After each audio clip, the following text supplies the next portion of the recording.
quand on dit Godard, c'est l'intelligence. Cette manière de réfléchir sur le monde, sur lui, sur les images, c'est toujours une manière de penser politique. C'est un des grands artistes de la fin du XXe siècle qui va en comporter assez peu, finalement. C'est quelqu'un de mystérieux, de secret, d'étrange, mais il a changé le cinéma du monde. Bonjour. Bonjour, monsieur Godard. La lumière du midi, elle n'est pas trop brutale pour vous? Non. Vous vous sentez bien? Oui. Ici? Ici, non. Mais... Ici à Cannes, non, mais dans le midi, oui. Ça veut dire que tous les personnages de vos films ne disent pas forcément ce que vous pensez, parce qu'il y a un personnage dans Le Petit Soldat qui dit qu'il déteste le midi, qui préfère la Bretagne, une lumière trop brutale. Voilà, bah, c'est un personnage. C'est vrai que la lumière du midi est très dure. Oui. Mais enfin, ça... elle a plu à certains peintres. Oui. Il est, je dois le dire aux téléspectateurs, compte tenu de l'emploi du temps de Jean-Luc Godard, qui est notre invité, il est 9h30, enfin un peu plus, là, il est bientôt 10h, du matin, un dimanche, après la présentation de votre film aux journalistes hier, Histoire du cinéma, au pluriel, et avant la présentation officielle. Après la présentation officielle, il y a la cérémonie du 50e anniversaire. Est-ce que vous resterez? Non. Pourquoi? J'aime pas tant les cérémonies ou le film que j'ai fait, déjà une cérémonie, ça suffit. Hein. Mais vous avez été invité? Elle a duré, je ne sais pas. Vous n'avez même pas vos cartons d'invitation? Non. Donc vous n'avez pas apporté votre smoking? Non, j'en ai pas de toute façon. Vous n'en avez pas? Et vous n'en louerez pas pour la cérémonie? Non. Même pour un 50e anniversaire? Non. C'est vrai que, je vais vous dire franchement, que je suis descendu uniquement pour cette émission. Bon, ça valait pas la peine. Oh, j'en suis pas sûr. Uniquement pour cette émission, et c'est vrai que votre présence de Godard à Cannes peut paraître, comment on va dire, insolite. Non, pas du tout. Moi, je suis venu souvent depuis 40 ans, je dirais. Même si le festival, pour vous citer, ressemble parfois à un lieu mondain où on parle plus à table qu'autour de l'écran et que de ciné. Mémoire, avec un rappel de Jean-Luc Godard, ici, à Cannes, c'était en 68. On parle solidarité avec les étudiants et les ouvriers, et vous me parlez travelling et gros plans. Vous êtes Godard. Il n'y a pas un seul film qui montre des problèmes ouvriers ou étudiants tels qu'ils se passent aujourd'hui. Il n'y en a pas un seul, qu'il soit fait par Forman, par moi, par Polanski, par François, il n'y en a pas. Nous sommes en retard. Nos camarades étudiants nous ont donné l'exemple en se faisant casser la figure il y a une semaine. Il ne s'agit pas ici de continuer ou de ne pas à voir des films. Pour l'instant, il est évident que nous devons projeter et voir le plus de films possible. Et que c'est là notre but. Aujourd'hui ou demain, il ne s'agit pas de ça. Il s'agit de manifester avec un retard d'une semaine et demie la solidarité du cinéma sur les mouvements étudiants et ouvriers qui se passent en France. La seule manière pratique de le faire est d'arrêter immédiatement toute projection. Non. Vous vous en souvenez, avant même la diffusion de cet extrait? Oui, vaguement, pas dans le détail, dans ce genre de détails comme ça, oui, mais c'est toujours bon, on doit le faire pour beaucoup de monde, ça. C'est toujours bien de se revoir et confronter un aspect du cinéma avec le cinéma qu'on se fait dans sa tête ou la manière qu'on a de garder de la mémoire. Oui. À cette époque, vous aviez obtenu l'arrêt, je le dis pour les jeunes téléspectateurs qui ont besoin de savoir ce qui s'est passé. Oui, finalement. Donc l'arrêt du festival. Oui, c'était Louis Malle qui était président du jury et qui a convaincu les 2 ou 3 autres membres qu'il fallait arrêter, oui. Et l'année suivante, il y a eu la création d'une sorte de contre-festival. Mais en fait, après, c'était puisque en France, lors des 2 ou 3 mois de grève générale qui a eu, la seule chose qui ne s'est pas arrêtée, c'est la projection des films. Les seuls endroits qui n'aient pas fait grève, avec les restaurants aussi. L'année suivante, il y a eu ici la création de la quinzaine des réalisateurs. Et le hasard est heureux puisqu'on est sur la terrasse du Nogat qui abrite la caserne des réalisateurs ici. On fête le 50e anniversaire, on pourrait fêter les... si je tiens compte de cette année-là, 68, les 30 ans de Godard, on peut dire les 40 avec À bout de souffle en 1959. Et je vous ai observé hier, après la présentation de votre film Histoire du cinéma, pendant la conférence de presse. Quel contraste entre mai 68 et maintenant. La salle était bien sage, et vous l'étiez aussi, hein? Oui, enfin... Je sais pas, il aurait fallu faire un historique sur Cannes, où on voit bien que dans des moments comme dans les maladies, quand on prend les moments, c'est-à-dire on peut voir l'évolution exacte. Moi, je n'ai pas connu Cannes au début, je l'ai connu presque 7 ou 8 ans après, à la fin de la première époque. Et il y avait tous les 2 ou 3 ans quand même des changements. Aujourd'hui, ça a plus que changé, ça a viré en autre chose. Il y a plus, enfin, c'est des, je sais pas comment on peut appeler ça, médiatique, virtuel ou autre chose. Enfin, Cannes serait une preuve que c'est pas l'homme qui a inventé la machine, mais la machine qui a inventé l'homme. On va avoir l'occasion d'en reparler parce que c'est aussi l'un des thèmes de votre film imposant en 8 épisodes. Et c'est aussi l'autre contraste dont je voudrais parler, c'est qu'ici il y a un air de fête.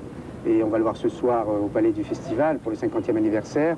Et là, au fond, j'ai dit que vous étiez sage, mais vous n'êtes pas vraiment. Vous êtes dans la forme. Mais sur le fond, au moment où on fait la fête du ciné, vous annoncez la mort du ciné. Non, mais la disparition d'un certain cinéma, comme il y a eu une disparition à la peinture de la Renaissance italienne, il en reste quelques traces aujourd'hui, mais elle n'est plus ce qu'elle était. Dans tout ça, les époques changent. C'est l'histoire, je dirais. C'est le charme de l'histoire. Et le cinéma qui raconte plein d'histoires, et même de toutes petites histoires, peut en rendre compte d'une autre manière. C'est pour ça que d'en faire d'un peu l'histoire avec ses propres moyens est intéressant. Avouez que... C'est comme si on faisait votre propre histoire, ou la mienne personnellement, non pas avec des images ou des photos de famille ou des colportages ou des souvenirs, mais qu'on la faisait en, si j'ose dire, j'espère que quand il n'y aura que des clones, on pourra faire ça, faire l'histoire, mais avec soi-même. Faire l'histoire de Paul Amar, petit, vrai, on le verrait, puis comme ça. Mais on saurait que c'est du passé. Et puis à ce moment-là, on saura même le futur. Mais avouez que sur le fond, votre propos et l'idée que vous développez, la démonstration que vous faites est très provocatrice quand vous dites que le cinéma n'a pas été en prise sur son siècle XXe.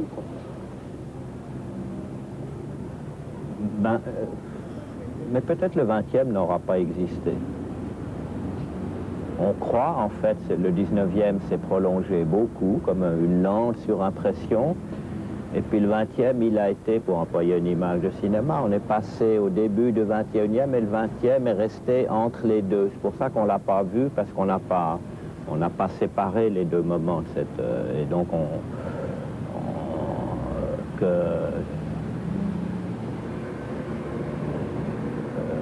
sais pas... Marx est du 19e et Alice au Pays des Merveilles aussi. Et ben on peut regarder ce qu'ils sont devenus l'un et l'autre aujourd'hui. Est-ce qu'il y a déjà d'autres metteurs en scène qui ont réagi, on va entendre des réactions, qui ont réagi au thème du film? Non, ça je suis sûr que non. Non, mais c'est à côté, ça passe à côté. Ce qui était frappant à la conférence de presse hier, c'est qu'ils étaient bien gentils.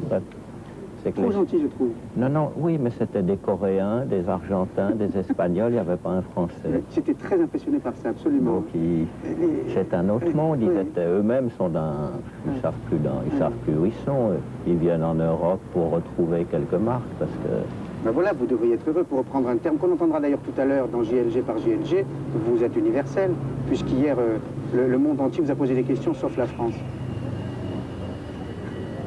Alors, on n'avait pas voulu qu'on diffuse un extrait de votre film qui est en 8 épisodes, on en a vu 2 hier, on a respecté votre volonté, mais ce qu'on est allé faire, ce que Pascal Mazot et Thierry Gauthier ont fait hier, ils ont fait ce qu'on appelle un micro-trottoir, c'est un festival trottoir ou un pas les trottoirs. C'est une drôle d'expression, hein, ce micro-trottoir. Vous pourriez Léonide Mogui serait content, lui, c'est le mot trottoir. Qui avait eu du succès le long des trottoirs. Alors écoutons quelques réactions recueillies à la suite de la diffusion de Histoire du cinéma de Godard. Écoutez, moi je suis ébloui, bouleversé. C'est un discours, mais c'est un discours qui va au-delà du cinéma. Et franchement, j'étais venu comme ça. Moi, j'aimais bien Godard, mais sans être un fou. Et là, j'ai l'impression que tout est dit, tout est résumé. Tout, absolument tout. C'est une question il pose toutes les questions sur le cinéma, sur la culture, sur l'histoire, sur l'espace, le temps. Admirable, vraiment admirable. J'ai trouvé que c'était vraiment très hermétique. Hier, j'ai vu le film de Léos Carax, ils sont très très proches. Et mais je trouve que ça ne dit pas grand-chose, parce que c'est très confus. Alors on pose des questions, mais je trouve que c'est prendre aussi le spectateur pour quelqu'un qui ne réfléchit pas, qui ne se pose pas de questions d'ordinaire. Alors là, on pose les questions, le cinéma c'est fait pour penser. Et moi, ça me plaît pas, cette idée. J'ai une meilleure idée du public. Donc ça, c'est des films pour moi qui ne me disent rien, très obscurs.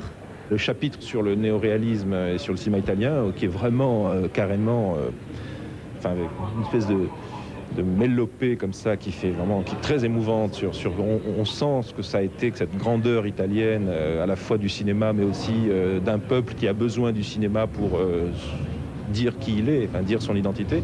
Et puis le chapitre où il y a beaucoup questions d'Hitchcock est somptueux. Godard est un tiers intelligent, un tiers provocateur, un tiers ennuyeux. S'il commençait à avoir un peu plus d'estime du public, de l'intelligence du public et de l'imagination du public, et cesser de jouer avec le cubisme, avec ces lectures trop ennuyeuses parfois, et montrer un peu plus de films, un peu moins de paroles, et penser qu'il citait quelquefois plus le mot vision plutôt que le mot pensée, qui est terriblement parisien, même s'il est suisse, peut-être alors serait plus fort, voilà, et plus émouvant. En tout cas, je l'ai vu avec intérêt. C'est formidable parce que toutes les questions sont posées, des questions sur le cinéma, à quoi sert-il, mais surtout les questions sur la vie, le rapport direct qu'il existe entre le cinéma et la vie.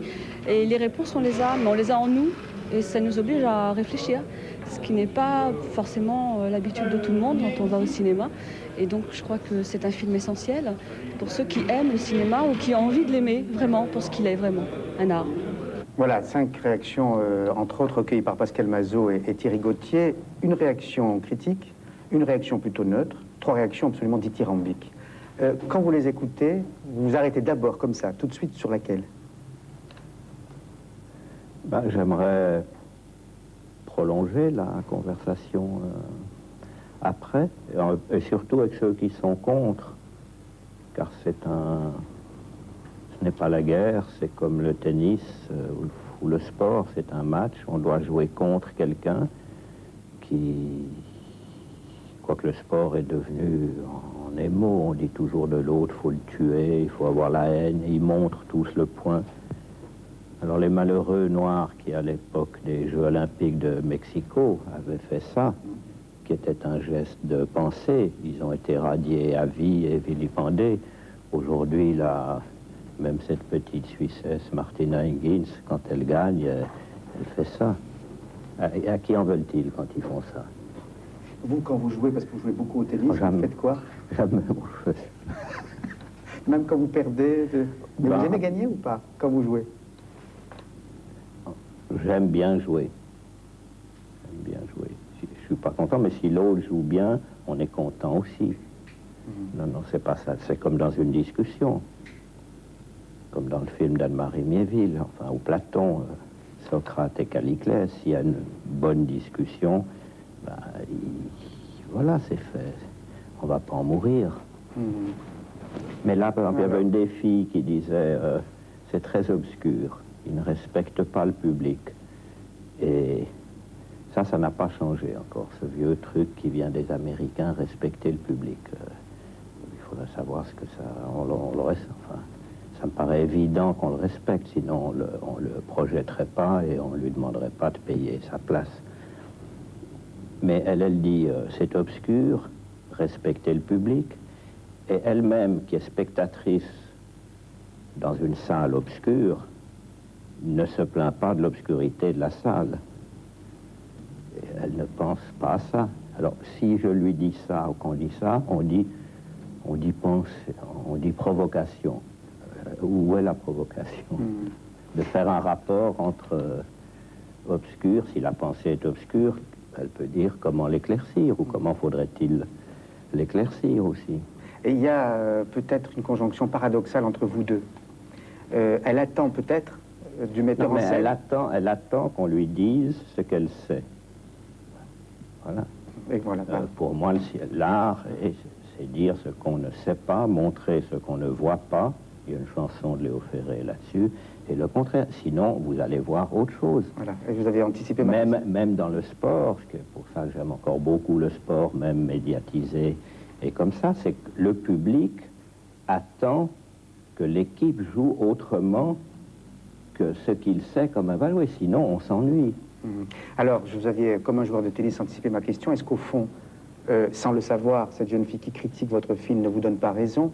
Elle attend du metteur en scène une histoire cousu main, avec un début... je voudrais finir. Oui. Une histoire cousu main avec un début et une fin. Or, ce que vous reprochez, précisément, et dans Histoire du cinéma, vous le dites avec éclat, ce que vous reprochez au cinéma, c'est de ne plus faire penser, de ne plus donner à réfléchir. Et en cela, vous laissez entendre, vous suggérez que c'est l'échec du cinéma du XXe siècle. Mais si on en fait l'histoire, et pas comme l'université française l'a fait à la fin du 19e, une histoire plus qui n'ont pas encore beaucoup de succès, comme Braudel ou d'autres, ou Georges Duby, qui était, rappelons-le, un des premiers présidents d'Arte, puis qui a été viré après. On voit que c'est effectivement, c'est beaucoup, peut-être parce que mon père était médecin, c'est proche de la médecine. Un médecin qui fait une radio de quelqu'un, il fait du cinéma.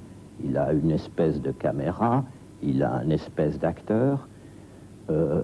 Il est convenu entre les deux, ce que les acteurs, vedettes ou inconnus, n'acceptent pas, que le metteur en scène est bien portant, ce qui n'est pas sûr, et que l'acteur est malade.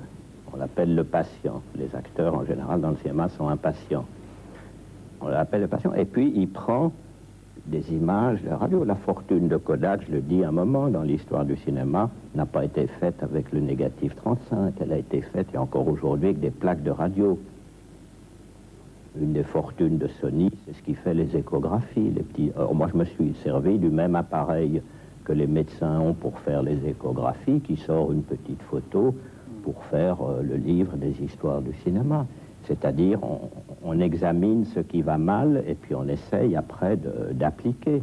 Le cinéma est juste ça par rapport à la société, mais il faut un œil documentaire, une pensée, ou comme les savants, et puis ensuite, ce qu'il avait de formidable, le cinéma, et dès le début, les marchands l'ont vu, c'est que ça peut être montré en grand, sous une forme spectaculaire, non pas individuelle, mais en grand.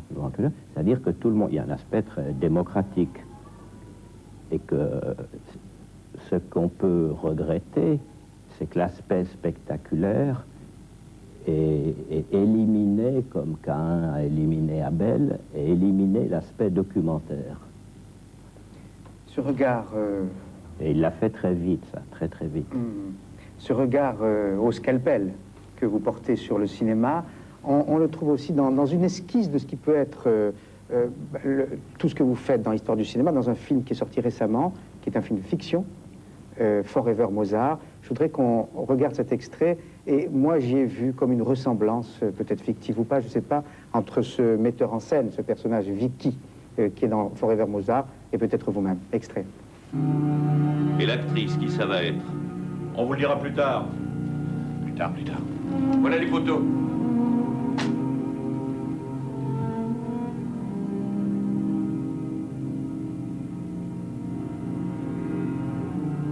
On dirait toutes des vaches. Qu'est-ce que vous en pensez? Pourquoi est-ce que les vaches font toujours une drôle de tête? Si on vous tirait sur les seins 4 fois par jour, Boca, et qu'on vous baise 1 fois par an, on verrait la tête que vous feriez. Vous avez lu? Oui, à mon avis. On vous le demande pas. On vous le demande pas.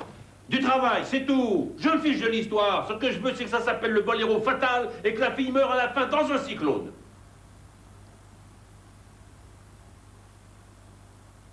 Oui, monsieur. Ça doit être pour ça que j'ai toujours senti quelque chose de profondément triste dans le cinéma. À la fois comme une possibilité d'expression et à la fois comme la trace d'un renoncement essentiel. Ce film est sorti en novembre 1996. Je rebondis sur les 2 derniers termes, à la fois une possibilité d'expression et un renoncement à l'essentiel. Possibilité de quelle expression? Celle de l'auteur? Celle d'un siècle? Non, celle de son temps à travers l'auteur. Ou celle de l'auteur, mais qui arrive à traverser ou à pénétrer ou à scoltiner l'époque, enfin. Picasso, lorsqu'ils ont été influencés par l'art nègre, c'était aussi une annonce de la fin ou d'un début de réflexion sur le colonialisme français qui a trait comme ça. Il y a beaucoup de choses comme ça. Donc l'auteur est comme ça. C'est nous qui avons inventé, qui avons mis en valeur la notion d'auteur qui n'existait pas avant nous. Et on a dit, l'auteur, le metteur en scène, doit être considéré à l'égal de l'écrivain par son éditeur. Le producteur n'a pas tous les droits, c'est pas un film de lui. Avant, un film d'Hitchcock, Rebecca, était d'abord un film de Selznick, ensuite un film d'Hitchcock. Nous, on a dit non, il est d'abord un film d'Hitchcock et ensuite un film de Selznick. Maintenant, je dirais, ils sont les deux ensemble, comme La Strada de Fellini avec Ponti. Dans ce film Forever Mozart, on n'a passé qu'un extrait évidemment, question de droit. Il y a le tournage. Il n'y a pas de droit, vous passez tout ce que vous voulez, mon ami, il n'y a pas de droit. Merci, on va en profiter. Vous n'avez que des devoirs. Moi, quand on me le demande s'ils ont le droit de passer un de mes films, d'abord, juridiquement, je ne les ai plus, mais je dis, vous n'avez pas aucun droit, mais vous avez tous les devoirs. Bon, alors, le droit de le passer, on va en profiter. Le devoir, j'essaierai de m'y soumettre. Dans ce film, il y a 4 temps, et je retiendrai 2 temps forts. C'est ce tournage impossible, au fond.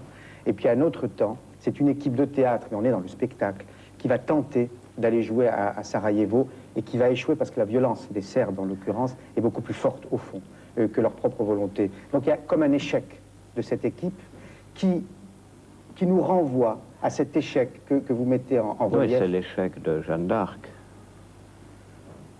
C'est l'échec de Jeanne d'Arc aujourd'hui. C'est étonnant que le front, là, puisque les Anglais ont triomphé de Jeanne d'Arc quand même, à la longue, aujourd'hui. Même Gaumont fait tous ses films en anglais. Jeanne d'Arc a perdu. Et chose extraordinaire, un des derniers auteurs de la Nouvelle Vague, Jacques et moi, parce qu'on était, je crois que les deux.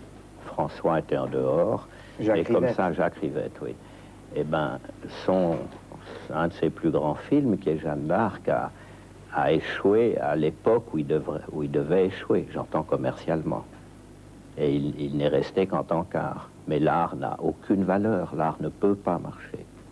Il n'y a pas un seul bon film qui ait marché. Peut-être un, Naissance d'une nation, à un moment donné, parce que le commerce et je l'ai expliqué hier dans la conférence de presse, comment a été financé Naissance d'une nation en passant de 10 $ à 1 million de dollars de l'époque, ce qui était énorme, et comment, d'un point de vue esthétique et artistique, on a aussi agrandi les choses. C'est la seule fois. Et c'est un film où les Américains se sont reconnus, puisqu'ils décrivaient la guerre civile, se sont reconnus dans les images. La puissance du cinéma américain est venue de là.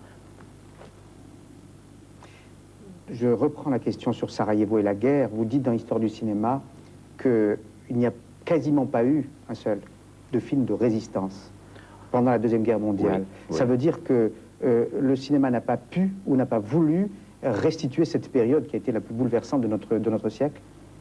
Exactement. Exactement, ça s'est fait. Le temps de la mémoire prend beaucoup de temps. Il faut qu'on aille examiner les deux. Ce que le cinéma pouvait faire tout de suite, alors que beaucoup de metteurs en scène avaient annoncé ça. Renoir a fait 2 films. Un avec un immense succès qui s'appelait La Grande Illusion, mais le titre était clair. 2, La Règle du jeu, le titre était clair aussi. Il a montré quelle était la règle du jeu et ce public que la jeune fille demande de respecter n'en a pas voulu. Avant la première pause, je voudrais vous montrer plusieurs choses. Voilà, si Denis veut bien me suivre, Forever Mozart, dont on a vu un extrait, qui est un film qui est sorti en 96, que vous pouvez voir d'ailleurs à Paris, encore notamment au studio République de la Cinémathèque, est édité aux éditions POL. Et il y a plusieurs revues, à défaut de voir l'extrait de Histoire du cinéma, qu'on verra peut-être un jour, plusieurs revues, celle de Jonathan Rosenbaum, toujours aux éditions POL, où Jonathan Rosenbaum fait une étude circonstanciée de votre film. Également, pas le script, mais presque, de Histoire du cinéma, en tout cas les 2 épisodes qu'on a vus, et 2 revues, j'ai l'impression d'être pivot, mais enfin c'est une émission sur Godard, avec Godard uniquement, 2 revues, Cahiers du cinéma, entretien avec Philippe Solers, Dialogue d'Anne et Godard, on en reparlera également, et une autre revue de Cahiers du cinéma numéro spécial sur les histoires de Cannes. Première pause et on retrouve Jean-Luc Godard dans quelques instants.